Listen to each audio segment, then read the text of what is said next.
Hey there, night dwellers. Welcome back to Nightmare Frequency. Before we descend into tonight's chilling tale, make sure to hit that like button, subscribe to the channel, and drop a comment below letting us know where you're watching from and what time it is in your corner of the world. Now, dim the lights, get cozy, and prepare yourself for another journey into the unknown. I don't usually talk about what happened in that house. It's been over 10 years, and I still can't sleep through the night. The thing is, when you live through something that twists your view of the world forever, it never really ends. You carry it like an infection under the skin, just waiting to bleed through again. It started after my father died. I was 17. His death wasn't sudden. Pancreatic cancer doesn't leave much room for hope. After he passed, it was just Mom and me. She didn't take it well. I don't think I did either, but I had no choice. We couldn't afford to stay in our old house anymore, so she found a place 3 towns over, way out in the woods near Claremont Hollow. The house was old, and the price was suspiciously low, even for the sticks.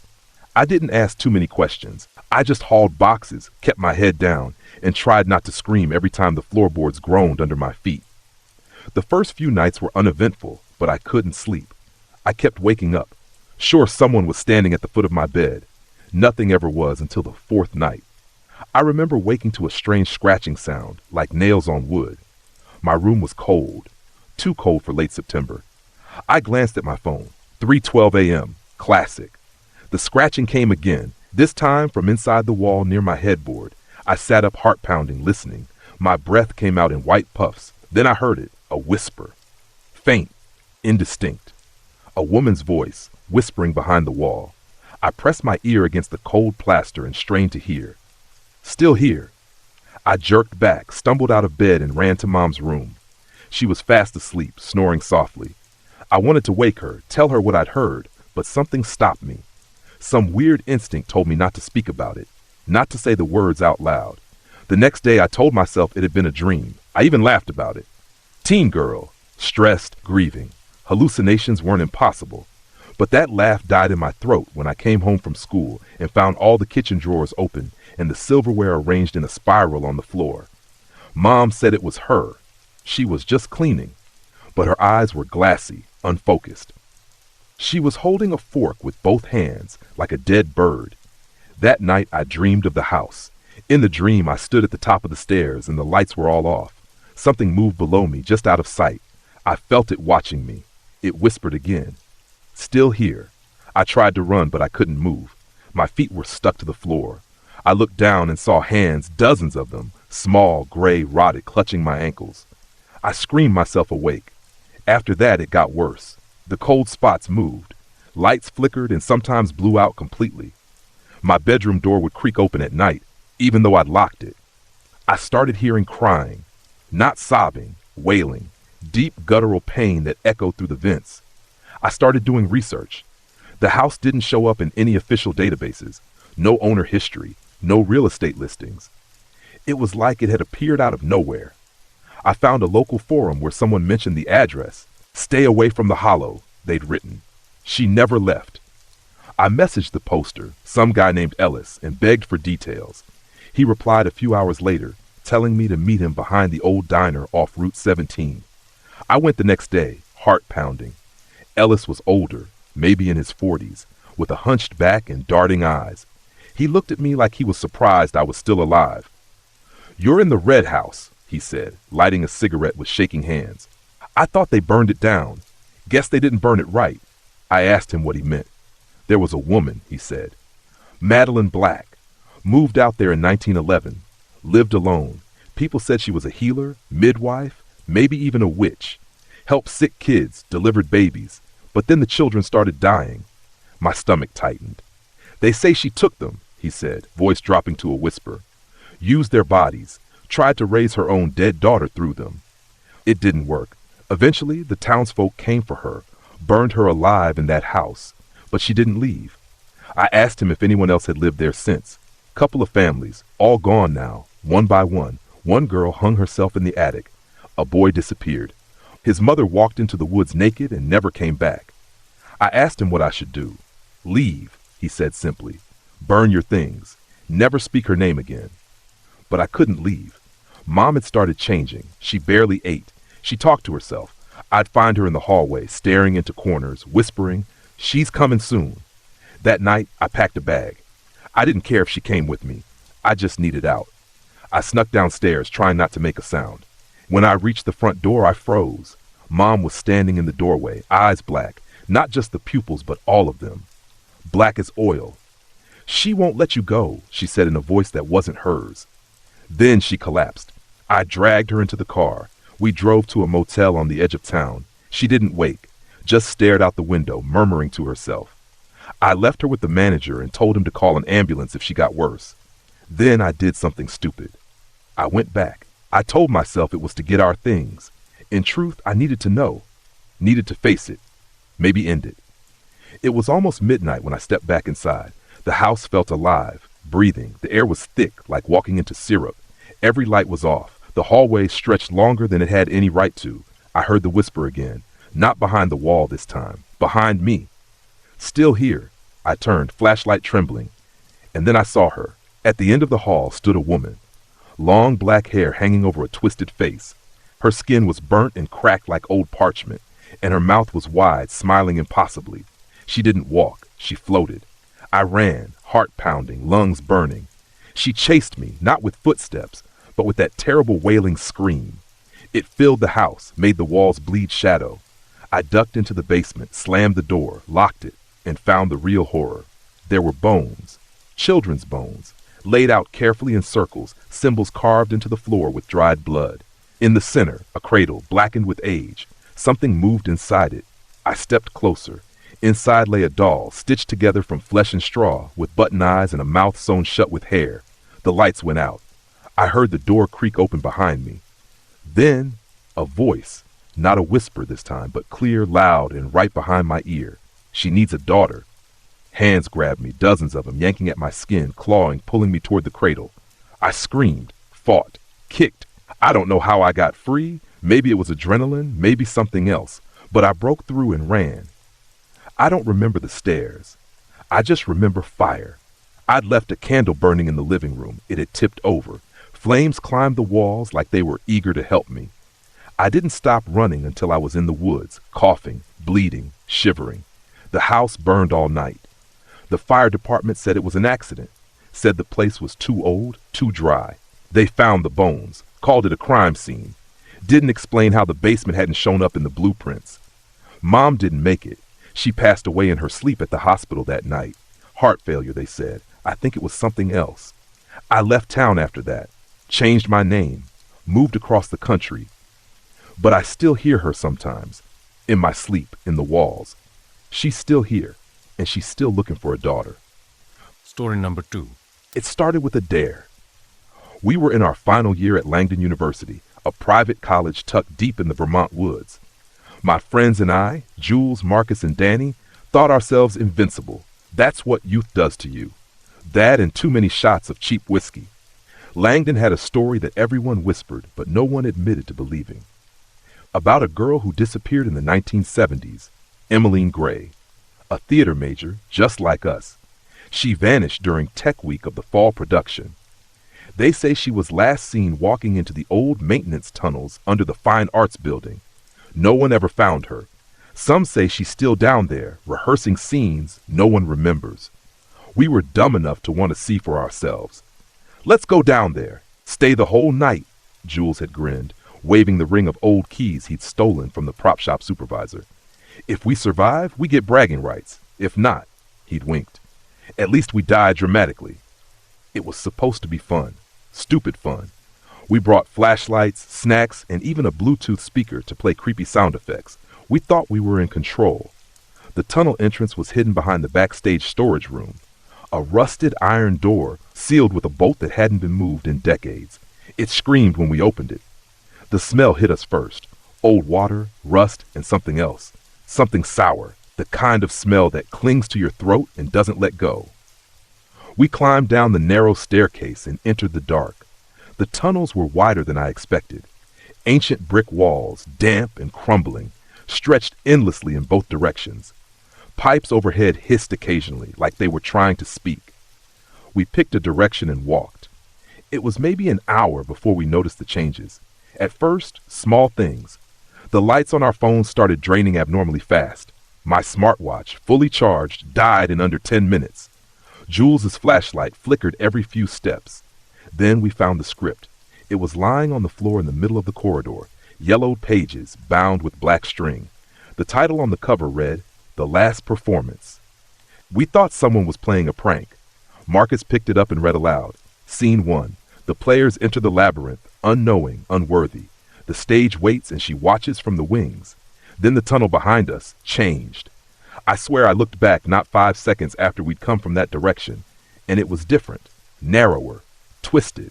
The walls looked closer, older. We kept walking. None of us wanted to admit we were scared. Danny tried to laugh. Great script, she said.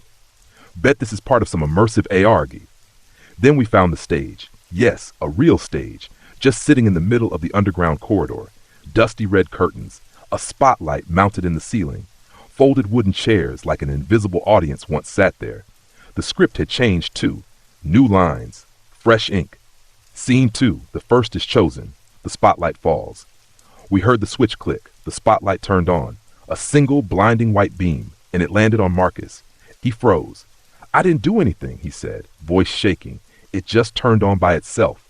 We laughed nervously. Then he screamed. It wasn't like anything I've heard before. Not pain, something deeper. The scream of someone who saw something that shattered his sanity. He clawed at his face, stumbling backward into the spotlight's core, and then he was gone. Just gone. 1 second he was there. The next, empty stage. No smoke, no trapdoor. Gone. We ran. The tunnels shifted as we moved. The same corridors, over and over. The same pipes. The same water-stained posters on the wall, advertising a show from 1973. The Last Performance, one night only. We screamed for help. No one heard us. Then we heard footsteps, slow, deliberate. From the shadows behind us we saw her, Emmeline. At least it looked like her.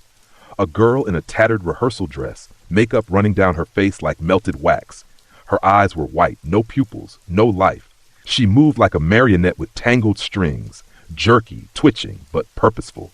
She whispered as she walked. Places? Everyone, places.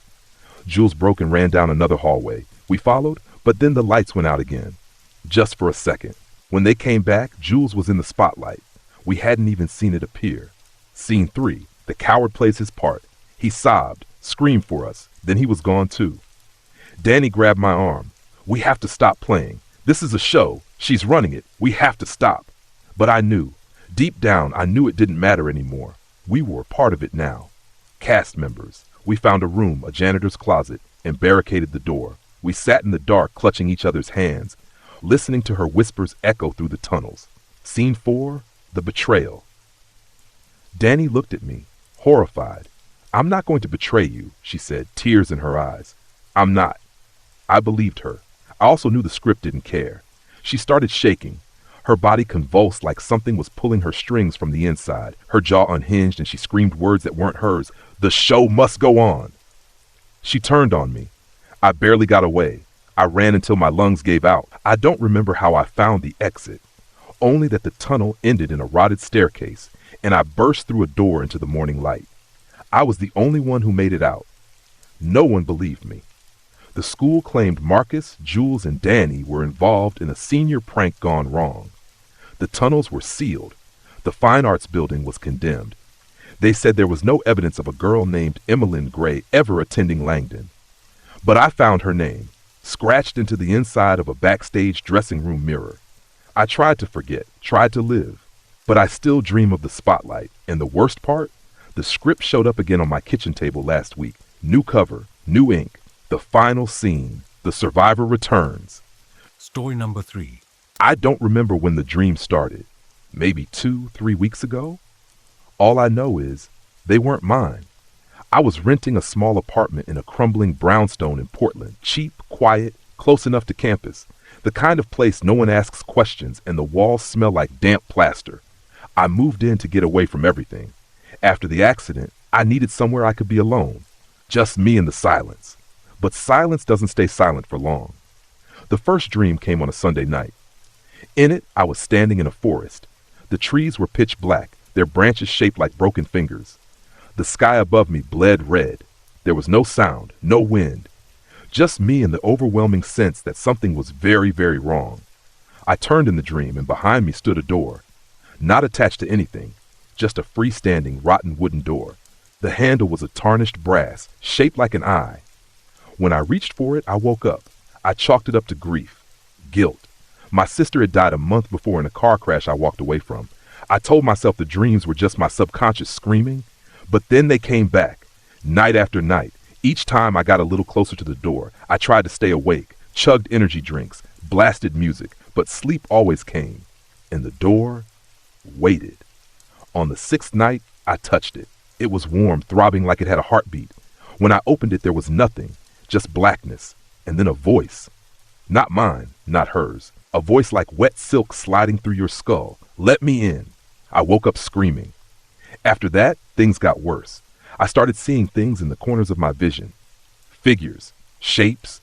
One time I passed the hallway mirror and saw someone standing behind me, a tall, pale woman in a veil, her hands stained red, her head tilted like a curious bird.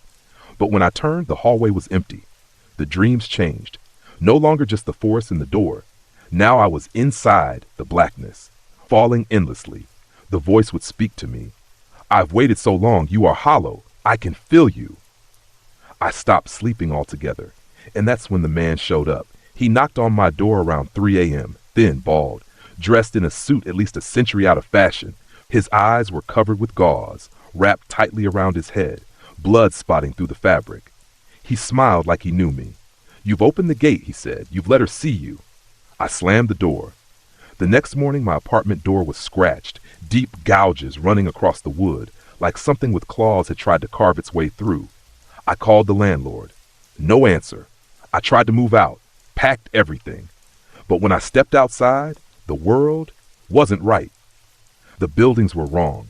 Windows staring back at me, streets looping into each other, people walking backward. No one had faces. I screamed, ran back inside. The apartment looked different now, older, colder. The walls wept a black tar-like fluid. My sister's voice called to me from the bathroom sink. Let her in. I found the dream door in the hallway that night. It was real now, just standing there, humming like a living thing. I tried to run, but my body didn't obey. My legs moved toward it like a puppet on strings. The eye-shaped handle blinked. I opened the door. Behind it was the woman from the mirror, her veil lifted, revealing a face that shifted constantly. Sometimes my sister, sometimes me, sometimes something else entirely. She reached for me. I don't remember what happened next.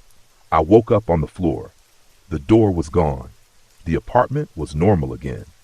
But something was wrong. I didn't cast a reflection anymore. That was 2 days ago. Since then, I've been watching my hands slowly fade, my skin becoming translucent, veins turning black. I hear her in every faucet, every dark corner, every silence. She's inside now. She speaks through me when I'm not aware. Yesterday, I found a voicemail on my phone. My voice, but I didn't record it. Doors open. I'll see you soon. If you're reading this, don't fall asleep tonight. Don't dream of the forest.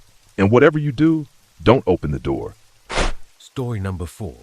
When I took the night shift at St. Marlowe's Hospice, I didn't think it would change me. I just needed money. It was quiet. The patients were asleep, and it paid better than anything else I could find after my mother died. They said the hardest part was the silence, that strange, suspended quiet of people waiting to die. I learned it wasn't the silence that was hard. It was what hid in it. The hospice was old, built in the 1920s, and had that heavy stillness you only find in buildings that have seen too much grief. My job was simple. Walk the halls, check the monitors, make notes, help if someone needed to be turned or changed.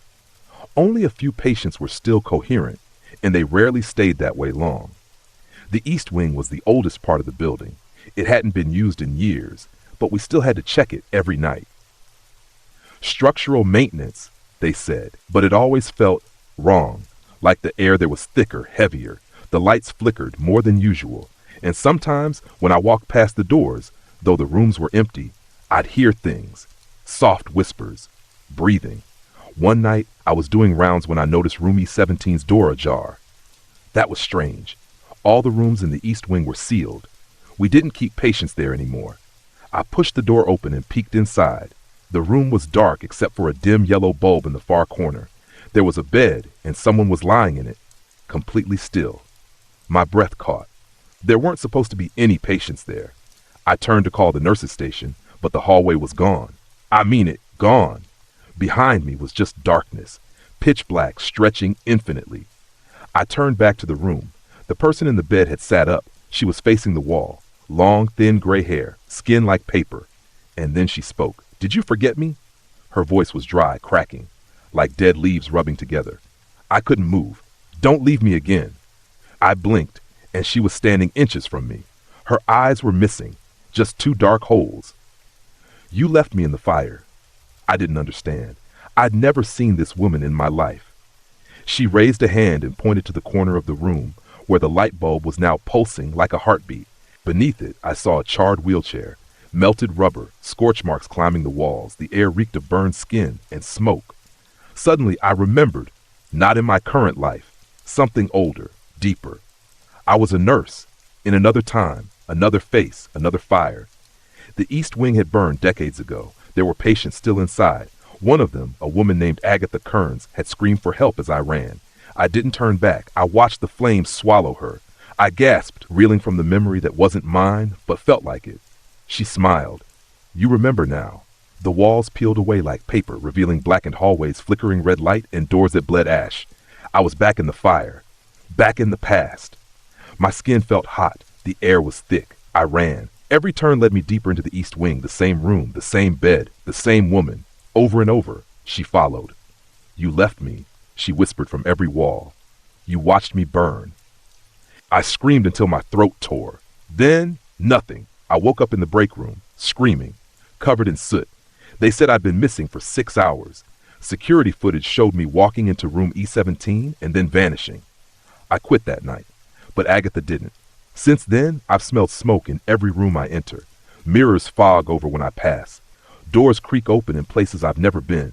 I've started seeing her outside windows, on the stairs, in reflections. She waits. She watches. The worst part, I can feel the memory growing. Like her death is becoming mine. Like I was always the one who left her. And every night, I dream of the flames again. Only now she isn't screaming. She's smiling. Story number 5. I work as a wildlife biologist. That used to mean something simple. Hiking trails, tracking animal populations, preserving nature. But last September, I was assigned to a remote observation cabin deep in the White Pines Reserve, a 12,000-acre stretch of untouched forest land that few people even know exists. The cabin sat 20 miles from the nearest ranger outpost. No cell service, no satellite coverage. Just me, a solar-powered radio, and a pile of notebooks for daily observations. They warned me not to stray too far from the paths, said there were ecological anomalies. I laughed it off. I'd spent most of my adult life in the woods. I didn't scare easy. But this forest didn't feel like any place I'd been before. It was too quiet. Even when I first arrived, I noticed the difference. No birdsong, no rustling leaves, no insects humming in the underbrush. The forest was still, unnaturally still. The first 2 days were uneventful. I made notes, checked cameras, logged tracks. But on the third night, something changed.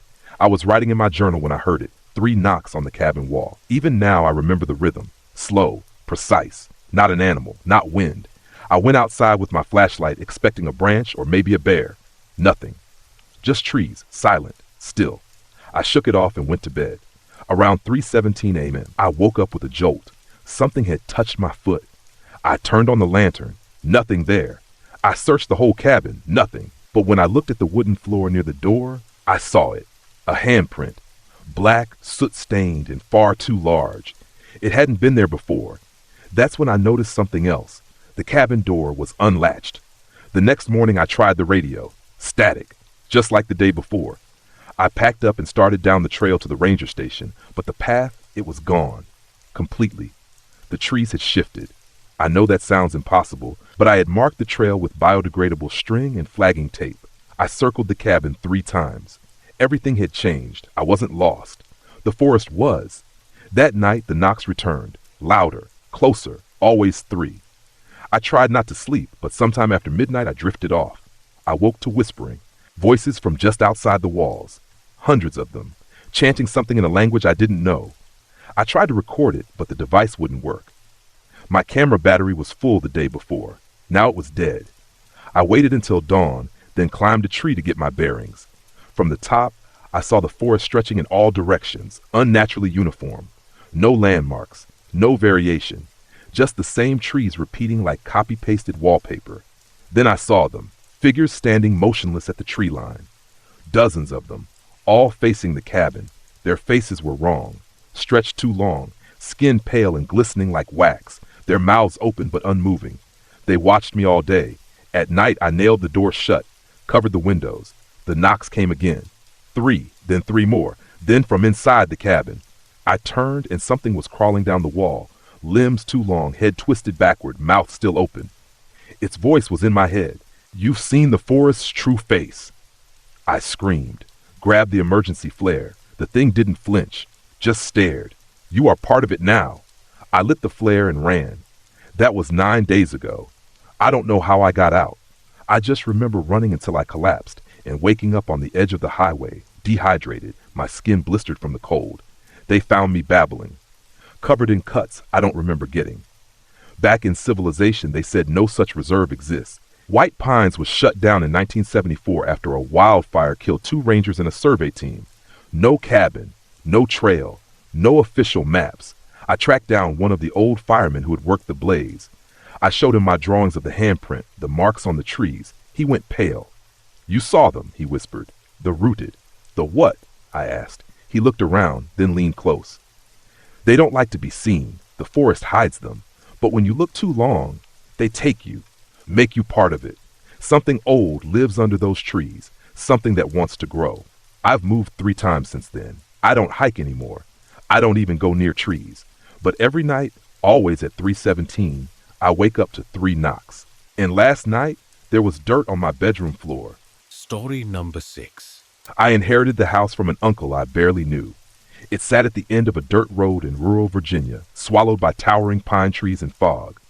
I was the only family left, and after his funeral, closed casket, no one would say why, I was handed the key by a lawyer with trembling hands. The deed came with a note, written in my uncle's handwriting. "Don't open the cellar. Ever." I thought it was a joke, or some kind of paranoid dementia, but I should have listened. The house was old and crooked, smelling like damp paper and dust. Every step echoed through the floors like it was waiting for something to answer. But I didn't care. It was mine now, and after the way life had gone lately, I needed something permanent. The first night, I heard scratching, under the floorboards, deep, like nails dragging across stone. I stomped on the floor. It stopped. I chalked it up to rats. Country house, old wood, nothing to worry about. But the sound returned the next night, and the night after that. On the 4th night, I found the cellar door. It was hidden behind a false wall in the pantry, boards that didn't quite match the rest. I pried them away with a crowbar, and there it was, a heavy iron hatch set into the floor, sealed with thick chains. I stared at it for a long time. Then I remembered the note. "Don't open the cellar. Ever." So I didn't. I left it alone. That night, something breathed under my bed. Not the wind, not pipes, a breath. I felt it against my ankle, hot and wet. I bolted upright. Nothing there. When I turned on the light, I saw handprints on the floor. Not made of dirt or grease. They were burned into the wood. I started sleeping during the day, staying awake at night with every light in the house turned on. I kept hearing whispering. It wasn't in English. A harsh, guttural language that grated against my teeth when I heard it. Sometimes I'd see movement in the mirrors. A shadow hunched and thin, always just out of view. Sometimes it smiled. Things escalated after I saw my uncle in the hallway. He was dead. I know he was dead. But there he stood, gaunt and stiff, his face hollowed out like something had hollowed him from the inside. His eyes were gone. His mouth hung open. "Don't open it," he whispered. Then he began to bleed from the eyes. The light shattered, and I passed out cold. When I came to, the chains on the cellar hatch were loose. Not gone, just unhooked, as if someone had gently undone them. I tried to leave the house, but the front door was gone. Not locked, gone. In its place was a wall. I smashed windows. Behind them, more walls. The house was shifting around me, alive. The only part that stayed the same was the cellar door. On the seventh day, I heard knocking from underneath it. 3 knocks, then a pause, then voice calling up from beneath. "Let me out!" It repeated the phrase, over and over, the same tone, the same inflection, like a recording. "Let me out!" I screamed at it to stop. It began laughing, not a human laugh, something pretending. That night, the house got cold. I could see my breath. The walls bled dark fluid and the lights pulsed like they were alive. I heard footsteps overhead, but there was no attic. Then I heard the chain slide off completely. The hatch creaked open on its own. A smell spilled out, something wrong. Rotten meat and sulfur and something else I can't describe. It made me vomit instantly. Then I heard it crawling up the stairs. Slow, wet. I grabbed a knife, waited. What rose from that cellar wasn't human. It looked like a man if you burned away the soul. Its skin was stretched too thin, bones pushing out like broken scaffolding. Its face was mine, but distorted, like a child's drawing of me, smeared and twisted. Its mouth opened far too wide. "You called me," it rasped. I stabbed it. The knife sank in like butter. It didn't flinch. It just grinned. "You were always going to open it." I blacked out. When I woke, the cellar hatch was closed again. The house was normal. Daylight streamed in. The front door was back. I ran. I didn't take anything. I didn't look back. I live in a 1-bedroom apartment now. No mirrors, no basement. I sleep with the lights on. But every night exactly 3:03 a.m. my phone rings. Unknown number. When I answer, it's always the same thing. My voice, whispering, laughing. "Let me out." Story number 7. When my daughter Lily turned 7, she started talking to someone named Mr. Pine. I thought it was an imaginary friend. Most kids had one at that age, and honestly, it was kind of cute. She would sit in her room for hours, whispering to the empty rocking chair by her window. "Mr. Pine says I should never lie," she told me once, smiling too wide. "That's good advice," I said, brushing it off. But then she said something else. "Mr. Pine says you lied." I paused. "About what, honey?" Her smile faded. "He said you lied about where Daddy went." My blood went cold. Her father died in a car accident. I never told her the details. She was a baby. I never even showed her pictures. But that night, she drew a picture of the crash, a perfect rendering. His mangled car, the highway curve, the blood on the windshield. Details only I knew. I asked her where she saw it. "Mr. Worth Pine showed me," she said, eyes blank. I started checking her room every night after she fell asleep. One night I found a pine needle on her pillow. We don't have pine trees near our house. That's when I looked out her window and saw it. A tall, thin figure standing in the backyard, unmoving. Its head scraped the lowest branch of the old oak, but it had no face. Just a knotty, bark-like surface where eyes and a mouth should be. Its limbs were too long, too narrow, like branches, but it was no tree. I blinked and it was gone. The next day, I kept Lily home from school. I told her we were going on a trip. Somewhere safe. She didn't resist. She just stared out the window and whispered, "He'll follow." We drove for hours to my sister's house 2 towns away. That night, I checked Lily's room obsessively. Nothing. She slept peacefully. But around 2 a.m., I heard the floorboards creak. I walked into her room. She was gone. The window was open. I ran outside barefoot, calling her name, frantic, wild with fear. Then I saw them, footprints, tiny bare prints in the dew-covered grass, leading to the tree line. I followed. The woods were thick, pitch dark, and pulsing with the sound of wind through branches, except there was no wind. That's when I heard it, a lullaby, being hummed in a low wooden rasp. I crept toward the sound, heart pounding, and there he was, Mr. Pine, taller than any man, arms bent backward like broken limbs, with antlers branching out from his head like a dead crown. His face was bark with hollow pits where eyes should have been. Lily stood beneath him, eyes closed, smiling. He turned toward me, and I felt it, this ancient forest-born rage. Not evil, not malice, punishment for something old, something forgotten. "You stole her," he said. The voice wasn't out loud, it was inside me, deep in my bones. "She belonged to the woods." I begged. I screamed. I swore I'd give anything. "She is mine now." He reached out and touched Lily's head. She opened her eyes. They were pitch black. She didn't speak. She didn't recognize me. I ran. I don't remember how I made it out. My hands were bleeding. My face scratched. I collapsed on the roadside, hysterical. They found me the next morning. Lily was never found. The police searched the woods for 2 weeks. Dogs, drones, helicopters, nothing. But I know what happened. Sometimes late at night, I still hear the lullaby. In the wind, in the trees, in my dream, and sometimes I wake up with pine needles on my pillow. Story number 8. I should have never answered the ad. Live-in caretaker wanted. Old lighthouse, room and board included. It seemed perfect. I was broke, alone, and desperate for a place to start over after everything fell apart. The lighthouse sat on a narrow, craggy peninsula off the coast of Maine, reachable only by a half-rotted wooden bridge that groaned beneath the weight of my truck. The woman who hired me never met me in person, just a voice on the phone, hollow and slow. "Keep the light on at night," she said, "no matter what." I assumed it was for ships, even though the coast hadn't been used in decades. The lighthouse was ancient, stone eaten away by salt and time. The spiral staircase groaned under my weight. The glass of the beacon was cracked in 3 places, and the bulb flickered like a dying eye. But it worked. The cottage at its base was livable, if cold and damp. The fireplace didn't draw well, and at night the wind howled through the cracks in the walls. On my first night, I sat reading near the fire when I heard it. A bell, far out at sea. But when I stepped outside, the ocean was still. Then I saw them, 3 faint lights bobbing in the dark offshore, like lanterns. Then 2 more. Then they vanished, all at once. I told myself it was fog. Maybe ships, just bad weather. But the next night I saw them again, closer, and the light in the tower started flickering harder. By the 4th night, the lights were at the base of the cliffs, down on the rocks. They didn't move like lanterns.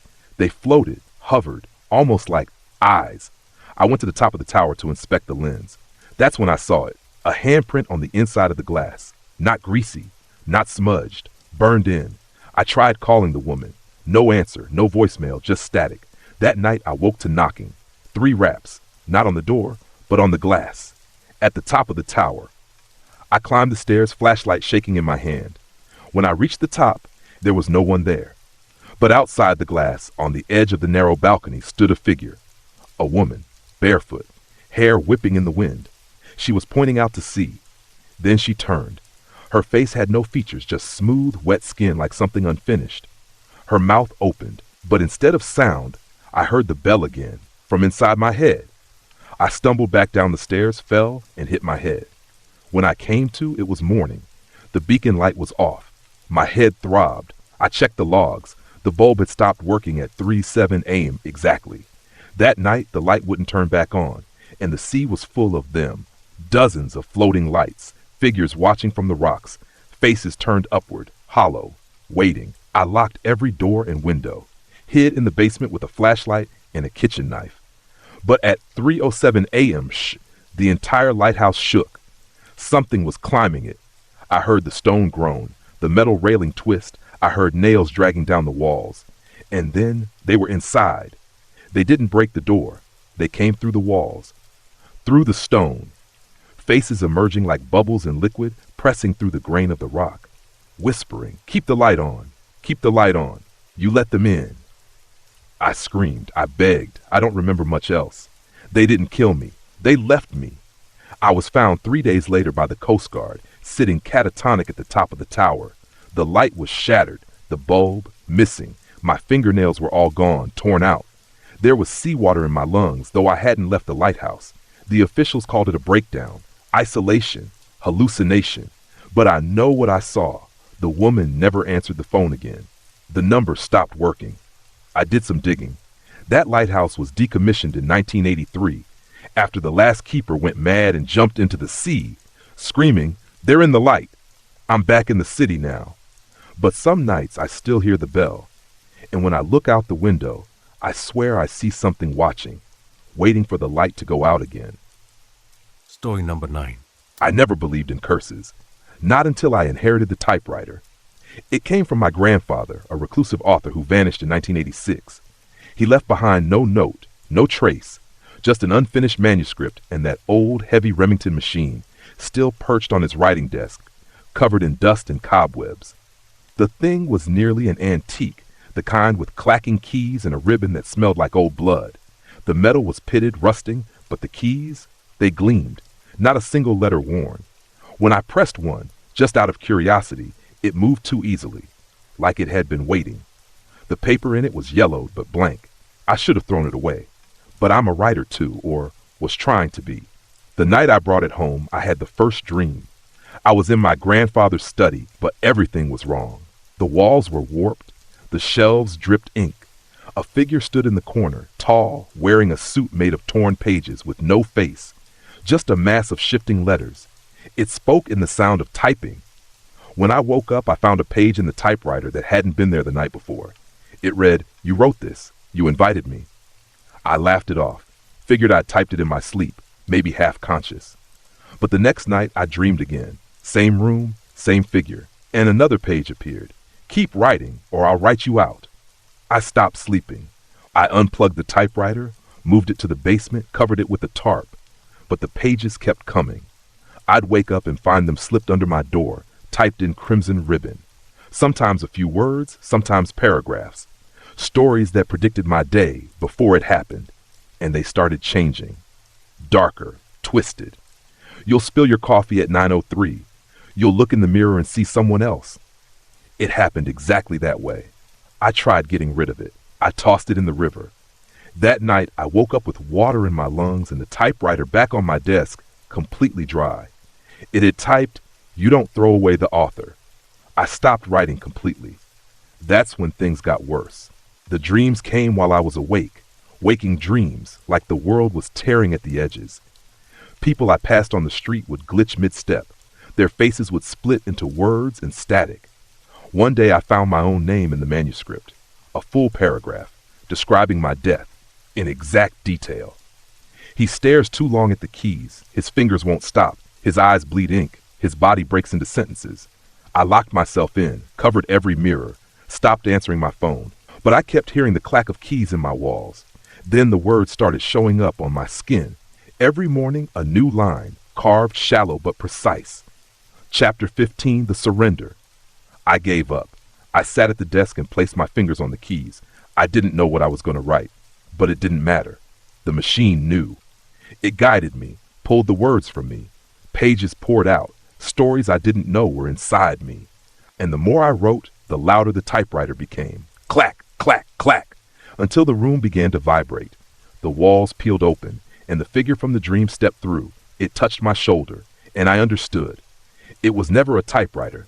It was a mouth, and I had been feeding it. Now, I write every night. I don't sleep. I don't eat. I just write. Because when I stop, it starts taking from me. Memories, people, time itself. You've probably read some of the stories. The ones that seem too real. The ones that feel like they're reading you. And if you find this, please burn the page. Don't look for the typewriter. It's already writing your name. Story number 10. I was part of a volunteer archaeological dig in Romania last summer, an excavation of a forgotten village in the Carpathian Mountains that hadn't been inhabited since the 1500s. Locals avoided the area. They wouldn't say why, just called it blestamatul, cursed ground. We were warned not to stay after sundown. We didn't listen. It was supposed to be a simple site survey, just a few weeks of soil analysis, artifact collection, documenting ruins. There were 5 of us, young, ambitious students from the university. We were eager to prove ourselves. On the 3rd day, we uncovered a stone well. It wasn't on any maps. It was buried beneath roots and layers of ash, like someone had tried to erase it. There were symbols carved into the stones surrounding it. Spindly, almost insect-like. One of the Romanian translators said they were a dead dialect of Old Church Slavonic. Roughly translated, it read, "Do not feed the mouth of the earth." That night, weird things started happening. We heard whispers. Not from the woods, from under our tents, breathy voices repeating our names. One of the guys, Leo, woke up screaming, clawing at his face. Said something had touched his eyes. His pupils were blown wide open. The medic found no injuries, but he refused to go near the well again. We should have left then, but we didn't. On the 6th night, our camp lights flickered. The batteries were fine, no electrical issues. Then the screaming started, off in the trees. We thought someone was hurt. We followed the sound, flashlights trembling. The forest was too quiet. The air was heavy, wrong somehow, like we were being smothered. That's when we found Mia, or what was left of her. She was standing at the edge of the well, back arched, mouth stretched open in a silent scream. Her eyes were gone, her skin peeled into thin sheets, hung from the trees like paper lanterns. We ran. We didn't pack, didn't speak. We just ran through the trees until our lungs gave out. But the road was gone. It wasn't that we had GPS, maps, trail markers. The road had simply vanished. Every path we took looped back to the well.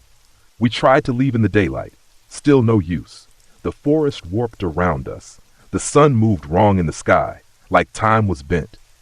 The next night, we found Leo crawling into the well. We stopped him. He screamed like something was burning him from the inside. Said, "She's in there. She needs faces." We tied him up, but in the morning, the ropes were undone. Leo was gone. The rope we had tied him with, it was knotted and hanging down the well. One by one, the rest started to change. Skin grew pale, eyes hollowed. They spoke less, slept less. They started whispering to the dirt, feeding it scraps of clothing, blood, hair. I was the last. They came for me during a storm. Lightning split the sky, and in that white flash I saw their faces, stretched unnatural, as if their flesh had been remade into masks. Their mouths were too wide, their hands black with soil. They dragged me toward the well. I fought, bit, screamed. I almost lost. But I kicked free and ran. The storm must have confused the forest's hold on us, because the next thing I knew, I saw headlights, a road. I collapsed. When I came to, I was in a hospital in a nearby village. They found me 3 days later, covered in soil and blood. I told them everything. They said the village I mentioned didn't exist, that the forest I described was sealed off decades ago after several disappearances. The last report, 1987. A missing research team. I went back to the site, dragged local authorities with me. There was no well, no ruins, no signs of tents or people. Just a dead patch of earth, black and cracked like burnt skin. I thought it was over, until I started seeing their faces, reflected in mirrors, in windows, in puddles, always watching, and sometimes at night I hear dirt shifting beneath the floorboards. She's still hungry, and she knows my name.